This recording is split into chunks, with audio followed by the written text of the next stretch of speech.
на пат за Витлеем.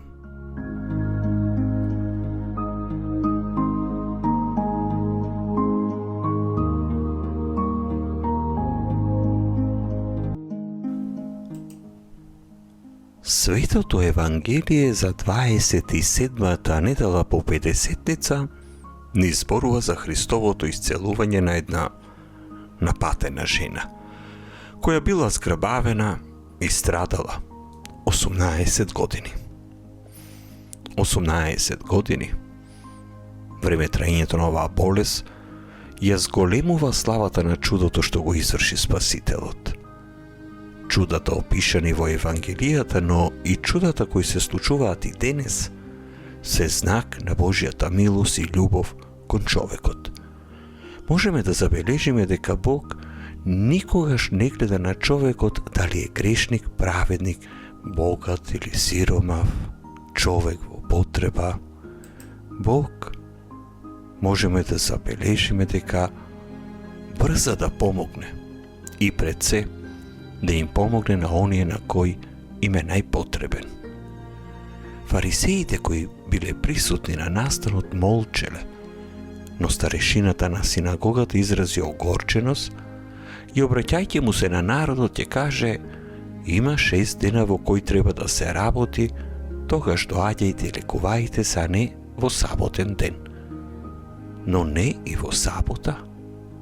Гледаме дека незадоволството на старешината на синагогата не било насочено директно кон Христа, иако тој најпрвен сакал да го прекори него, а не народот. Ова не е прво чудо што Христос го направил во сабота, а Господ очигледно знаел дека исцелувањето во сабота ќе предизвика незадоволство, но сепак продолжува да го прави тоа. Зошто Христос влегува во конфронтација? Всушност ова се должи на старозаветното сваќање за саботата, зашто книжниците и закониците кои биле повикани да го толкуваат и регулираат однесувањето на денот за одмор, направиле саботата да се свати како ден на неактивност. Затоа Спасителот сака со своите постапки да ги натера да размислуваат каков треба да биде тој ден Господов, за да биде богоугоден. Христос на старешината на синагогата му дава пример како човекот се грижи за животните во сабота и тоа било дозволено. Затоа Спасителот јасно дава до знаење дека старешината го знае законот, но не го знае неговото значење и примена.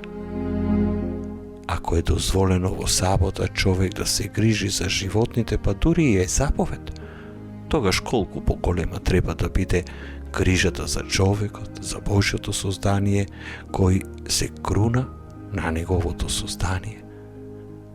Во исто време, Евангелието за оваа недела не повикува да размислиме за двете спротивставености што се случуваат во нашите животи – искреноста и лицемерието. Христос покажува искреност, без разлика што луѓето велат за тоа, игнорирајќи ги недоразбирањата и незадоволствата кои можат да произлезат од неговата искреност и директност. Од друга страна, во животот на старешината на синагогата преовладува лицемерието, затоа што запоставува нему позната личност на која и треба помош, а сака да поучува дека е важна грижата за животните. Ова е знак на лицемерие, кое треба да е туѓо за христијанинот. Ја славиме неделата, првиот ден во седмицата преку кој се подсетуваме на воскресението Христово. И секогаш кога доаѓаме во храмот на богослужба на овој ден, почитувајќи го денот Господов, Свети Иван Златус не подсетува и нагласува дека литургијата продолжува на олтарот на срцето на ближниот. Да подадеме рака на разбирање, подршка и помош на оние на кои им е потребна. Нека ни биде подсетник дека неделата е ден за правење добри дела. А Господ повикува на искреност, а не на дворешно лицемерно почитување на правилата на однесување. Господ нека ни помогне кога правиме добри дела.